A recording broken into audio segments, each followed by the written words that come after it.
大家好啊，我係 Man Man Diary 嘅 Man Man 啊。今日咧，我想介紹一本非常之特別嘅書俾大家，佢就係 Peppa Pig 嘅 Happy Birthday 啦。咁呢本書係講 Peppa Pig 嘅媽咪生日啦。咁咧佢屋企人咧想同佢慶祝啦。咁咧書嘅內容一啲都唔重要啦。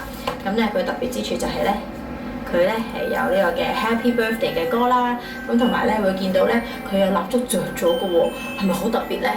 咁啊梗係唔係啦，因為佢特別之處係佢嘅蠟燭係可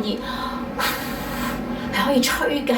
咁咧，除咗吹之外咧，佢亦都可以升空。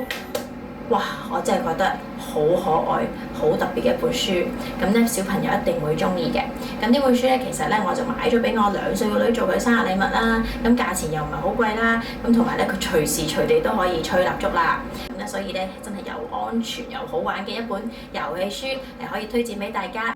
就算你未有小朋友咧，亦都可以買俾朋友嘅小朋友做生日禮物啊，經濟實惠又好玩喎。希望大家喜歡我今日嘅分享啦，拜拜。